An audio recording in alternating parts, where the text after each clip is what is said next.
Hi friends, welcome back to my channel. ನಾನು ಇವತ್ತು ನಿಮಗೆ ಹೊಸ ರೆಸಿಪಿನ ಶೇರ್ ಮಾಡ್ತಾ ಇದ್ದೀನಿ. ಅದೇನಪ್ಪ ಅಂದರೆ ಹುಳ್ಳಿಕಾಳು ಚಟ್ನಿ ಪುಡಿ.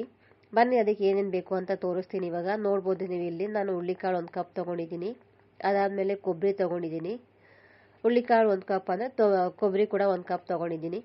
ಅದಾದಮೇಲೆ ಬ್ಯಾಡಗಿ ಮೆಣಸಿನ್ಕಾಯಿ ಮತ್ತು ಖಾರದ ಮೆಣಸಿನ್ಕಾಯಿ ಎರಡೂ ತೊಗೊಂಡಿದ್ದೀನಿ.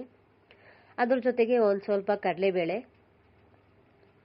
ಮತ್ತು ಒಂದು ಸ್ವಲ್ಪ ಹುಣಸೆಹಣ್ಣು, ಅದ್ರ ಜೊತೆಗೆ ರುಚಿಗೆ ತಕ್ಕಷ್ಟು ಉಪ್ಪು. ಇವಾಗ ಅದನ್ನು ಹೇಗೆ ಮಾಡೋದು ಅಂತ ತೋರಿಸ್ತೀನಿ ಬನ್ನಿ.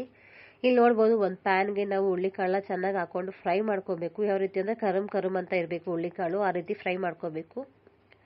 ಅದಾದಮೇಲೆ ಅದೇ ರೀತಿ ಕಡಲೆಬೇಳೆನೂ ಕೂಡ ಚೆನ್ನಾಗಿ ಫ್ರೈ ಮಾಡ್ಕೋಬೇಕು.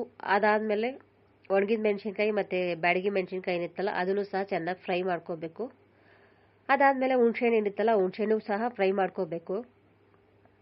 ಆಮೇಲೆ ಕೊಬ್ಬರಿ ಕೂಡ ಚೆನ್ನಾಗಿ ಫ್ರೈ ಮಾಡ್ಕೋಬೇಕು. ಕೊಬ್ಬರಿ ಎಲ್ಲ ಸ್ವಲ್ಪ ಹಸಿ ವಾಸನೆ ಎಲ್ಲ ಹೋಗ್ಬೇಕಲ್ವ, ಆ ರೀತಿಯಾಗಿ ಅದು ಸ್ವಲ್ಪ ಗರಿ ಅನ್ನೋ ಥರ ಅದನ್ನು ಚೆನ್ನಾಗಿ ಫ್ರೈ ಮಾಡ್ಕೋಬೇಕು. ಅದಾದಮೇಲೆ ಒಣಗಿದ ಮೆಣಸಿನ್ಕಾಯಿ, ಬ್ಯಾಡಗಿ ಮೆಣಸಿನ್ಕಾಯಿ ಮತ್ತು ಕೊಬ್ಬರಿ ಎಲ್ಲ ಹಾಕ್ಕೊಂಡು ಪೇಸ್ಟ್ ಮಾಡ್ಕೊಂಡಿದ್ದೀನಿ, ಅದನ್ನು ಪುಡಿ ಮಾಡ್ಕೊಂಡಿದ್ದೀನಿ. ಅದ್ರ ಜೊತೆಗೆ ಹುಣಸೆಹಣ್ಣು ಕೂಡ ಹಾಕಿದೆ. ಇದು ಬಂದು ನೆಕ್ಸ್ಟ್ ಕಡಲೆಬೇಳೆ ಮತ್ತು ಹುಳ್ಳಿಕಾಳನ್ನ ಸಪ್ರೇಟಾಗಿ ಪೌಡ್ರ್ ಮಾಡ್ಕೊಂಡಿರೋದು.